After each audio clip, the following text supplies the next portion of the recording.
வணக்கம், welcome to orange candy kitchen. நம்ம இன்றைக்கி பார்க்க போகிற ரெசிபி வந்து சூப்பரான டேஸ்டியான அப்புறம் ரொம்பவே ஆரோக்கியமான கட்லெட் ரெசிபி தான் நம்ம பார்க்க போகிறோம். ஸோ நல்ல ப்ரோட்டீன் ரிச் வந்து கட்லெட் வந்து மீல் மேக்கர் வெஜிடபிள் கட்லெட் வந்து நம்ம செய்ய போகிறோம். ஸோ அது செய்யறதுக்கு தேவையான பொருளும் செய்முறை என்னென்னு வாங்க பார்க்கலாம். ஸோ இதுக்கு வந்து நான் வந்து 2 கப் அளவுக்கு வந்து மீல் மேக்கர் எடுத்திருக்கேன். ஸோ அந்த மீல் மேக்கரை வந்து நம்ம சுடு தண்ணியில் போட்டு நல்லா வந்து கொதிக்கிற தண்ணியில் போட்டு கொஞ்சம் நேரம் ஊற விட்டுட்டு இது வந்து அப்புறமா நம்ம புழிஞ்சு எடுத்துக்கலாம். அடுத்ததாக வந்து நம்ம சுடு தண்ணியில் போட்டு அலசி அப்புறமா அதில் வேறு தண்ணியை புழிஞ்சிட்டு இந்த மாதிரி ட்ரையான மிக்ஸி ஜாரில் வந்து மீல் மேக்கர்லாம் சேர்த்துக்கலாம். இதை வந்து நம்ம மிக்சியில் வந்து ஜஸ்ட் ஒரு 2-3 பல்ஸ் கொடுத்து தண்ணி விடாமல் நல்லா வந்து கொஞ்சம் குறைன்னு அரைச்சிக்கலாம். பாருங்க, தண்ணி விடாமல் இந்த மாதிரி வந்து குறைன்னு இதை வந்து 2-3 ஓட்டு எடுத்துக்கோங்க. அடுத்ததாக வந்து நம்ம கட்லெட்டுக்கு தேவையான காய்கறியெல்லாம் வதக்கி எடுத்துக்கலாம். ஸோ அதுக்கு வந்து ஒரு தோசைக்கல்லில் வந்து ஜஸ்ட் 1 ஸ்பூன் அளவுக்கு வந்து எண்ணெய் விட்டுக்கலாம்.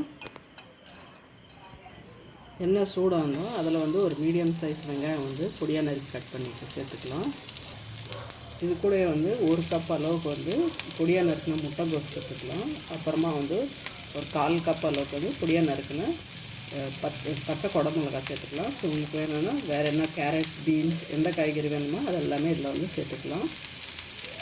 எல்லாமே வந்து லைட்டாக வந்து அதோட பச்சை வாடை போகிற அளவுக்கு வந்து நல்லா வதக்கிக்கலாம். நம்ம இந்த மாதிரி காய் வதக்கும் போதே வந்து கூட வந்து ஒரு 1/2 ஸ்பூன் அளவுக்கு வந்து இஞ்சி பூண்டு பேஸ்ட்டும் சேர்த்துக்கலாம். ஸோ அதுவும் வந்து நல்லா ஃப்ளேவர் கொடுக்கும். அதுவும் சேர்த்து நல்லா இந்த காயோடய வதக்கலாம், அதோட வாசனை போகிற அளவுக்கு.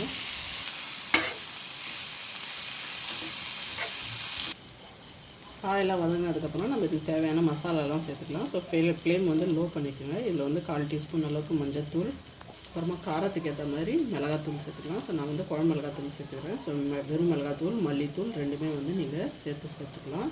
இல்லைன்னா நீங்கள் வேணும்னா பச்சை மிளகா கூட சேர்த்துக்கலாம். ஸோ அது உங்களோட சாய்ஸ். உங்களுக்கு எவ்வளோ காரம் வேணுமோ அதுக்கேற்ற மாதிரி மிளகாத்தூள் சேர்த்துக்கோங்க. அடுத்ததாக வந்து ரொம்ப இம்பார்ட்டண்ட் இன்க்ரீடியண்ட் வந்து சிக்கன் மசாலா. ஸோ இதில் வந்து ஃப்ளேவருக்கு வந்து நல்லா 1 ஸ்பூன் அளவுக்கு வந்து சிக்கன் மசாலா சேர்த்துக்கோங்க. ஸோ அப்போ தான் வந்து நம்மளுக்கு அப்படியே non veg cutlet taste and smell வரும். இந்த மசாலாவை கூட சேர்த்து ஜஸ்ட் ஒரு 1 நிமிஷம் போல் லோ ஃப்ளேம்லேயே வச்சு வதக்கிக்கலாம். அதோட ரா ஸ்மெல் போட்டோன்னு ஜஸ்ட்டு ஒரு 1 நிமிஷத்துக்கு 30 செகண்ட்லேருந்து 1 நிமிஷம் போல் வதக்கிட்டு ஸ்டவ் ஆஃப் பண்ணிடலாம். அடுத்ததாக ஒரு மிக்சிங் பவுலில் வந்து நான் வந்து ஒரு வேக வச்சு தோல் உரித்து வச்சுருக்கேன் உருளைக்கிழங்கு வச்சுக்கிறேன். ஸோ இது வந்து நல்லா மசிச்சுக்கலாம். இல்லைனா நீங்கள் வந்து காய் சீவுறதில் போட்டோம் நல்லா வந்து சீவிக்கலாம். இப்போ நம்ம மசிச்சு வச்சுருக்கிற உருளைக்கிழங்குல நம்ம வதக்கி வச்சுருக்க காய்கறி எல்லாமே சேர்த்துக்கலாம் மசாலாவோட. இப்போ இந்த காய்கறி மிக்ஸோட நம்ம வந்து அரைச்சி வச்சுருக்க மீல் மேக்கரையும் சேர்த்துடலாம் ஃபுல்லாக. இது கூட வந்து நம்ம இதுக்கு தேவையான அளவுக்கு உப்பு சேர்த்துக்கலாம். இது கூட வந்து பைண்டிங்க்கு வந்து 1 டேபிள் ஸ்பூன் அளவுக்கு வந்து கார்ன்ஃப்ளவர் மாவு சேர்த்துக்கலாம். இப்போ இது எல்லாமே வந்து நல்லா வந்து மிக்ஸ் பண்ணிக்கலாம். மிக்ஸ் பண்ணி உருண்டை பிடிச்சி பாருங்கள். உருண்டை வந்து நல்லா நிற்கணும். நிற்கலைன்னா தேவைப்பட்டால் இன்னும் கொஞ்சம் நம்ம வந்து கார்ன்ஃப்ளவர் மாவு வந்து சேர்த்துக்கலாம். இப்போ பாருங்கள், இது மாதிரி வந்து நல்லா மிக்ஸ் பண்ணிக்கோங்க. மிக்ஸ் பண்ணிவிட்டு இந்த மாதிரி உருண்டை பிடிச்சா உருண்டை வந்து நிற்கணும். உருண்டை வந்து நிற்கலை அப்படி நீங்கள் மீல் மேக்கர் சரியாக புழியில் தண்ணி நிறையா இருக்குன்னா நீங்கள் கார்ன்ஃப்ளவர் மாவு வந்து அதிகப்படுத்திங்க. ஸோ இந்த மாதிரி உருண்டை பிடிச்சிட்டு அதுக்கப்புறமா இந்த மாதிரி தட்டி பேட்டிஸ் மாரி ரெடி பண்ணிக்கோங்க. ஸோ வாங்க இந்த மாதிரி தட்டி ரெடி பண்ணிட்டு வாங்க நம்ம கட்லெட்டை வந்து ஃப்ரை பண்ணி எடுத்துடலாம். இன்றைக்கி வந்து நான் கட்லெட்டை வந்து ஷாலோ ஃப்ரை தான் பண்ண போகிறேன், டீப் ஃப்ரை பண்ண போகிறதுல. ஸோ தோசைக்கல்லை வச்சே தான் ஷாலோ ஃப்ரை பண்ண போகிறேன். ஸோ தோசைக்கல்லை வந்து கொஞ்சம் எண்ணெய் வந்து தாராளமாக விட்டுக்கலாம். ஸோ எண்ணெய் சூடாகும் நம்ம தட்டி வச்சுருக்க கட்லெட்டை வந்து இதில் வந்து வச்சு ஃப்ரை பண்ணிக்கலாம். ஸோ நீங்கள் வேணால் இதை ப்ரெட் க்ரம்ஸில் கோட் பண்ணோன்னாலும் கோட் பண்ணிக்கலாம்.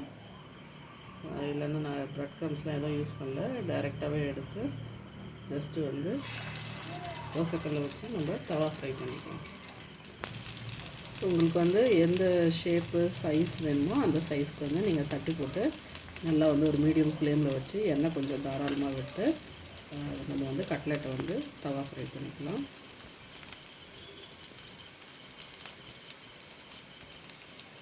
இது வந்து ரொம்ப அவசரப்பட்டு திருப்பாதீங்க. ஒரு 5 நிமிஷம் நல்லா கொஞ்சம் வேகட்டோன்ட்டு பொறுமையாக வந்து திருப்பி போடுங்க. இல்லைன்னா உடையத்துக்கு நிறையவே சான்சஸ் இருக்குது.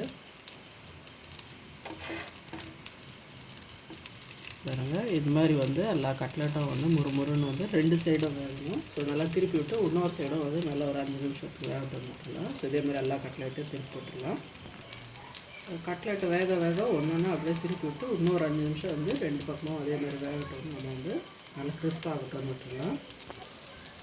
இப்போ பாருங்கள் இந்த கட்லெட் வந்து நல்லா 2 சைடும் முறுமுறுன்னு நல்லா வந்து ஃப்ரை ஆகிடுச்சு. இப்போ இதை எடுத்து ஒரு பிளேட்டில் வச்சு சர்வ் பண்ணிடலாம். இப்போ பாருங்கள் சூப்பரான டேஸ்டியான முறுமுறுன்னு ஹெல்த்தியான நல்ல protein rich vegetarian meal maker vegetable cutlet வந்து ரெடி ஆகிடுச்சு. குயிக்காக வந்து ஈவினிங் ஸ்நாக்ஸ்க்கு இல்லைன்னா லஞ்ச் பாக்ஸில் ஸ்நாக்ஸ்க்கு குழந்தைங்களுக்கு வந்து இதெல்லாம் வச்சு கொடுக்கலாம். கண்டிப்பாக இந்த ரெசிபி ட்ரை பண்ணி பாருங்கள். உங்களுக்கும் பிடிக்கும்னு நினைக்கிறேன். ட்ரை பண்ணி பார்த்துச்சு எப்படி இருந்துச்சு வந்து கமெண்ட் செக்ஷனில் சொல்லுங்கள். இந்த வீடியோ உங்களுக்கு பிடிச்சிருந்தா லைக் பண்ணுங்கள், ஷேர் பண்ணுங்கள். அப்புறம் மறக்காமல் எங்கள் சேனல் ஆரஞ்சு கேண்டி கிச்சனுக்கு வந்து சப்ஸ்கிரைப் பண்ணுங்கள். நன்றி, வணக்கம்.